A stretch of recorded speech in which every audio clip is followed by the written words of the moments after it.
नमस्कार,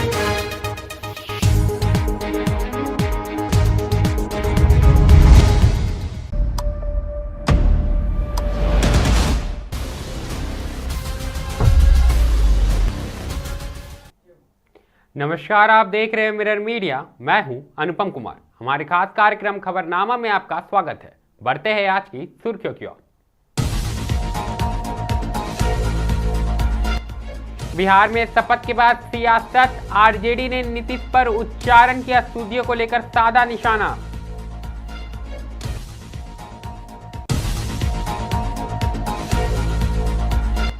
जस्टिस सूर्यकांत ने संभाली सीजीआई की कमान, राष्ट्रपति द्रौपदी मुर्मू ने दिलाई शपथ।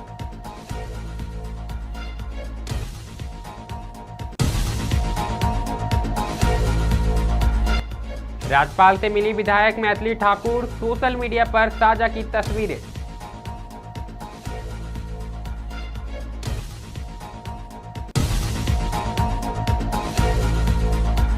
धर्मांतरण पर विरोध, 12 दिसंबर को केंद्रीय सरना समिति का महाधरना।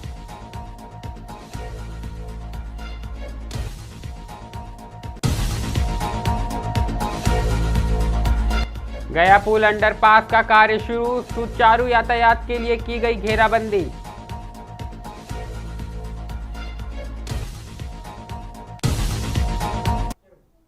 अब खबरें विस्तार से। सबसे पहले बात हम बिहार की करेंगे, जहां एनडीए सरकार का गठन प्रचंड बहुमत के साथ हो चुका है और मुख्यमंत्री नीतीश कुमार ने एक बार फिर पद एवं गोपनीयता की शपथ ले ली है। हालांकि शपथ ग्रहण समारोह के बाद राजनीतिक बयानबाजी भी तेज हो गई है। आरजेडी ने नीतीश कुमार पर निशाना साधते हुए उनके शपथ ग्रहण का वीडियो साझा किया है और उन पर गलत उच्चारण तथा अशुद्धियां करने का आरोप लगाया है। आरजेडी ने तंज कसते हुए कहा कि मुख्यमंत्री की हालत ऐसी है कि वे ठीक से शपथ भी नहीं पढ़ पाए। पार्टी का कहना है कि अगर यही गलती किसी और नेता से हुई होती तो तथाकथित गोदी मीडिया से इसे बड़ा मुद्दा बनाती। आरजेडी ने अपने बयान में यह भी जोड़ा है कि अशुद्धियों के साथ शपथ लेते मुख्यमंत्री को चौथी फेल गप्पू जी टुकुर टुकुर देखते रह गए। शपथ समारोह के बाद जारी इस बयानबाजी से बिहार की सियासत एक बार फिर तेज हो गई है और लगातार एक दूसरे पर बयानबाजी का दौर जारी है। आप भी देखिए यह वीडियो। सत्य निष्ठा से प्रतिज्ञा करता हूँ, रखूंगा, अक्षुण्ण रखूंगा। ये सिवाय और निर्वहन के लिए नीतीश कुमार सत्य निष्ठा से प्रतिज्ञा करता हूँ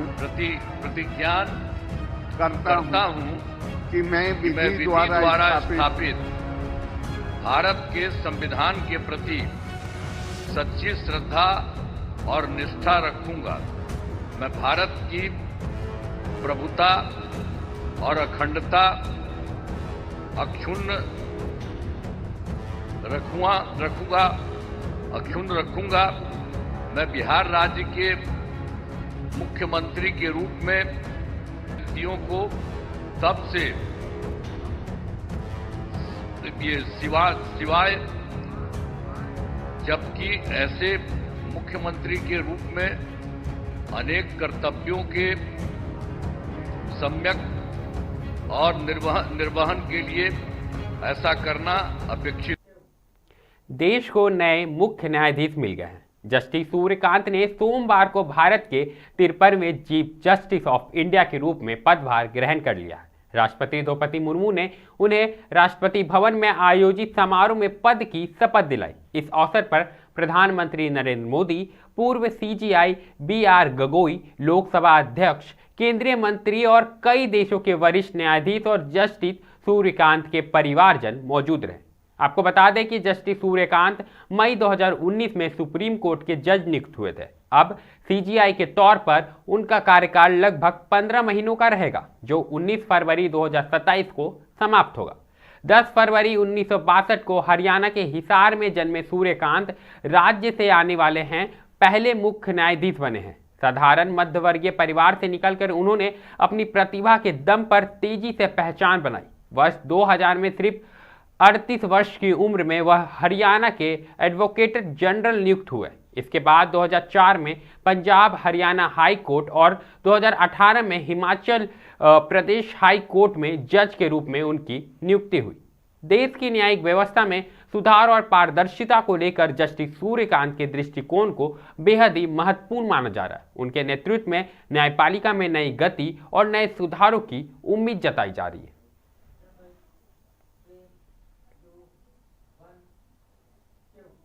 अगली खबर भी बिहार से आई है, जहां विधानसभा चुनाव संपन्न होने के बाद अलीनगर सीट से पहली बार विधायक बनी मैथिली ठाकुर लगातार सुर्खियों में बनी हुई है। सोशल मीडिया पर उनकी सक्रियता और आम लोगों से सीधे जुड़ाव ने उन्हें चर्चा का केंद्र बना दिया है। इसी बीच मैथिली ने अपने सोशल मीडिया अकाउंट पर राज्यसभा आरिफ मोहम्मद खान से मुलाकात की कुछ तस्वीरें साझा की हैं। उन्होंने पोस्ट में लिखा कि उन्हें राज्यपाल ने भोजन पर आमंत्रित किया, जहां उन्होंने न सिर्फ स्नेहपूर्ण आतिथ्य दिया बल्कि राजनीति जीवन को ईमानदारी और मूल्यों के साथ जीने की सीख भी दी। मैथिली ने बताया कि राज्यपाल ने उन्हें केरल की एक खूबसूरत साड़ी भी भेंट की है। उन्होंने कहा कि इस मुलाकात के दौरान उन्हें परिवार जैसा अपनापन और आशीर्वाद मिला, जिसके लिए वह अत्यंत आभारी है।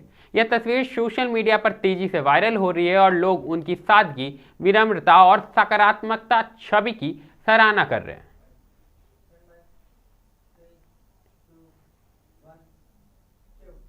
अब बात राजधानी रांची की, जहां केंद्रीय सरना समिति ने रविवार को प्रेस कॉन्फ्रेंस कर आदिवासी समाज में तेजी से हो रहे धर्मांतरण पर गंभीर चिंता जताई है। समिति ने आरोप लगाया है कि ईसाई मिशनरियों द्वारा चंगाई सभा के नाम पर लोभ लालच देकर आदिवासियों को भ्रमित किया जा रहा है। लंगड़ा चलेगा, गूंगा बोलेगा जैसे चमत्कारी दावे से सरना धर्म संस्कृति को कमजोर करने की कोशिश की जा रही है। समिति ने कहा कि अब धर्मांतरण के खिलाफ व्यापक आंदोलन की जरूरत है। इसी को लेकर 12 दिसंबर को राजभवन के सामने इन मुद्दों को लेकर एक दिवसीय महाधरना आयोजित किया जाएगा। आप भी सुनिए समिति के सदस्यों का क्या कुछ कहना है। हमारा झारखंड राज्य 5th शेड्यूल के तहत आने वाला रूढ़िवादी परंपरा को मानने वाले आदिवासी समुदायों का है। आदिवासी समुदाय आदिकाल से, जिस समय भगवान सृजन नहीं हुए थे, उस समय से जब धर्म का सृजन नहीं हुआ था, तब से आदिवासी समुदाय जो है इस भारत देश में वास कर रहा है। जहां इस भारत देश का संविधान भी कहता है, इस भारत देश के संविधान के तहत आने वाला न्याय का मंदिर सुप्रीम कोर्ट ने भी कहा है कि इस देश का मूल मालिक आदिवासी है। उसके बावजूद लगातार हम अपने अस्मिता, अपनी संस्कृति, हमारी परंपरा, हमारी सभ्यता के लिए लगातार इस संविधान के तहत इस सरकार से लगातार गुहार लगा रहे हैं कि हमारे इस झारखंड राज्य में कुर्मी समुदाय के द्वारा आदिवासी सूची में शामिल होने का जो मांग उन्होंने किया था, हमने आदिवासी समुदाय ने लगातार सड़कों पर उतर करके विरोध प्रदर्शन करके इस सरकार को और केंद्र की सरकार को यह बताने का कार्य की है कि आदिवासी अस्मिता के साथ खिलवाड़ कतई मंजूर नहीं किया जाएगा। सरना गमछा पहनते हैं और चर्च जाते हैं, और ये लोग चर्च वाले लोग सरना समाज को दिशा निर्देश दे रहे हैं, आदिवासी का नेता बन गए हैं। तो ऐसे लोगों से हम कहना चाहेंगे कि आप चर्च में आप प्रवक्ता बनिए, अपने समाज के बारे में बोलिए। हम लोग सरना समाज को देखने के लिए केंद्रीय सरना समिति सरना समाज के लोग हैं और बेहतरीन हम लोग काम कर रहे हैं। रूढ़िवादी परंपरा, संस्कृति, जल जंगल जमीन, ये लोग कहते हैं कि नहीं, आप जो है जमीन बचाओ, धर्म मत बचाओ। और वो लोग क्या कर रहे हैं, अपना धर्म को बचा रहे हैं। सभी कोई अपना अपना धर्म बचा रहे हैं। हिंदू वाले हिंदू धर्म को बचा रहे हैं, मिशनरी अपना मिशनरी धर्म को बचा रहे हैं, प्रचार कर रहे हैं। जो मुसलमान है वो अपने धर्म कर्म को बचा रहे हैं, काबा कैलाश जा रहे हैं। लेकिन सरना वाले लोग को कहते हैं कि आप जो है जमीन बचाओ, धर्म मत बचाओ। तो क्या हम कहना चाहते हैं कि जब जमीन धर्म में नहीं रहेगा, जब सरना मसने खत्म हो जाएगा, तो जमीन बचा के उसमें चर्च बनाएंगे। साफ तौर पर आप सरना समिति के सदस्यों को सुन पा रहे थे। उन्होंने 12 दिसंबर को लेकर हुंकार भरने की बात कही है और साफ तौर पर उन्होंने संदेश दिया है कि सरना धर्म के साथ किसी भी प्रकार का छेड़छाड़ बर्दाश्त नहीं किया जाएगा। ये तो बात रही सरना धर्म की। अब देखना होगा कि 12 दिसंबर को राजभवन के सामने क्या कुछ देखने को मिलता है। अब रुख करेंगे धनबाद का, जहां का बहुप्रतीक्षित गया पुल अंडरपास का निर्माण कार्य रविवार से शुरू हो चुका है। बरमसिया रेलवे ओवरब्रिज के मरम्मतीकरण की प्रक्रिया के बीच अब प्रशासन ने गया अंडरपास निर्माण को गति देने के लिए सड़क किनारे घेराबंदी शुरू कर दी है, ताकि यातायात सुचारू रूप से बरकरार रहे। गया अंडरपास पूरा होने के बाद शहर को जाम की समस्या से बड़ी राहत मिलने की उम्मीद है। भारी वाहनों और लंबी कतारों से परेशान लोगों को सुगम यातायात का लाभ भी मिलेगा। फिलहाल कार्य प्रारंभ हो चुका है और अब सभी की निगाहें इस बात पर टिकी है कि निर्माण कब तक पूरा होता है और ट्रैफिक समस्या से शहर को कब तक मुक्ति मिलती है।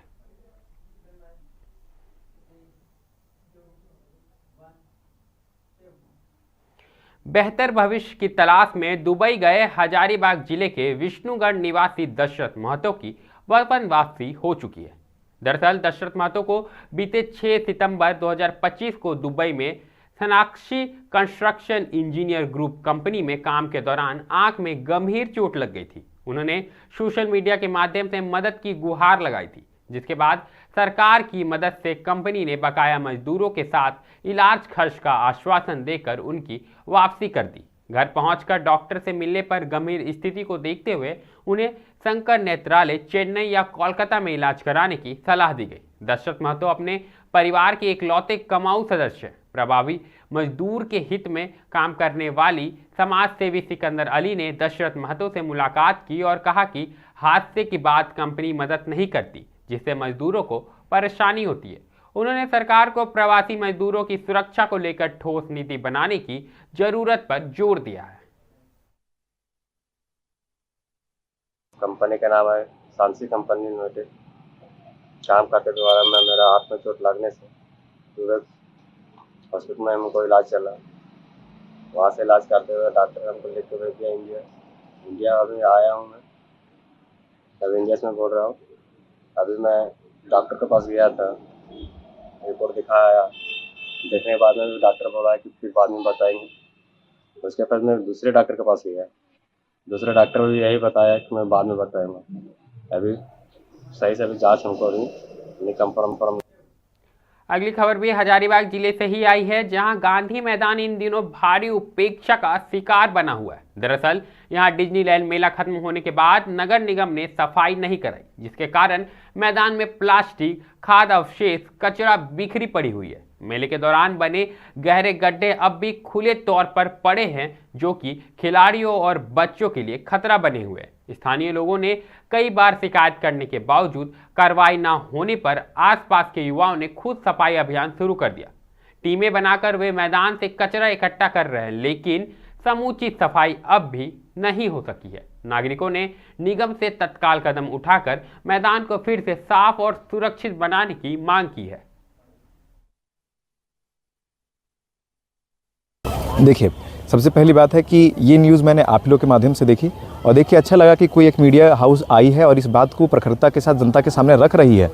तो फिर हमने एक प्रयास किया कि प्रशासन तो फ़िलहाल अभी नहीं कर रही है, तो क्यों ना हम आपस में कुछ मिलकर कर सकते हैं। तो फिर हमने 5 दोस्तों को लिया, 5-6 दोस्तों को लिया, उनसे बात विमर्श किया कि क्या हम इसके एक छोटे से हिस्से को भी साफ़ कर सकते हैं क्या। तो फिर हमारा चर्चा हुआ, तो फिर हम लोग इसके 1/4 भाग जो है, आप समझ सकते हैं कि 1/4 नहीं 1/3 भाग भी मान सकते हैं, उसको हमने साफ़ करने का प्रयत्न किया और सक्सेसफुली हमने शुक्रवार को वो साफ़ कर दिया। और जब हमने साफ़ किया तो कचरा जो इकट्ठा हुआ तो किसी सज्जन के संज्ञान में आया यहाँ पे बैठने वाले के कि बच्चे मेहनत कर रहे हैं, उन्होंने इकट्ठा किया हुआ है, तो कहीं ये उड़ ना जाए, कहीं वापस से फैल ना जाए। तो उन्होंने नगर पालिका को सूचित किया। नगर पालिका की गाड़ी और डोज़र आया, उसने उठा करके वो कचरे को ले गए। जब वो ले जाने वाले थे तो उनसे मैंने पूछा भी कि क्या आप केवल इस कचरे जो हम लोगों ने जमा किया उसको लेने आए हैं, या फिर आपका ध्येय ये भी है कि आप पूरे गांधी मैदान को जल्दी से साफ़ करने वाले हैं। उन्होंने कहा कि हम 1 से 2 दिन के अंदर साफ़ कर देंगे। तो ये घटना हमारी शुक्रवार की थी और आप आज देख रहे हैं कि रविवार है, लेकिन रविवार को भी आप जैसे कि तैसी स्थिति देख सकते हैं। तो कहीं ना कहीं उन्होंने इसको मटिया दिया या फिर इस पर ध्यान नहीं दिया। इस बात को लेकर के भी दुखी। देखिए, गांधी मैदान इसका नाम में ही गांधी है और भारत में 2014 के बाद प्रधानमंत्री मोदी जी के दिल्ली पर पदासीन होने के बाद उन्होंने एक मुहिम शुरू किया था 2 अक्टूबर को, स्वच्छ भारत श्रेष्ठ भारत, है ना। तो उसमें कहीं ना कहीं गांधी जी का जो सिम्बलाइज उन्हें किया गया था, उनका चश्मा हो गया ना। लेकिन इस मैदान का नाम गांधी है, लेकिन गांधी का जो गुण स्वच्छता है वहाँ एक जरा सा नहीं है, ठीक है। देखिए हम लोग स्वच्छता कहीं ना कहीं एक मूलक होता है राष्ट्र की प्रगति का। जैसे भारत को आज़ाद हुए लगभग कितने वर्ष हो गए हैं, मतलब यही 75 से ऊपर वर्ष हो गए हैं। लेकिन भारत के स्वतंत्रता के साथ ही चीन और एशियान देश जो थे, सिंगापुर, मलेशिया, उन सबों में भी कुछ क्रांति हुई थी, है ना, बदलाव हुआ था। वो सब भी इस भारत की तरह पिछड़े थे, भारत से ज़्यादा पिछड़े हुए थे, है ना। लेकिन उन्होंने अपनी अनुशासन, वहाँ नागरिकों के अनुशासन से, राजनेताओं के विल पावर, जिसे कह सकते इच्छा शक्ति से, है ना, और देश के प्रति भावना से वो अपनी देश की गंदगी, प्रदूषण सबको पार करते हुए विकास की चरम सीमा पर पहुँच गए, है ना। तो भारत को भी उसी राह पर चलना चाहिए। ये समस्या खबरनामा में अभी के लिए फिलहाल इतना ही। ऐसे ही तमाम खबरों से हम आपको लगातार अवगत कराते रहेंगे। बने रहें मिरर मीडिया के साथ।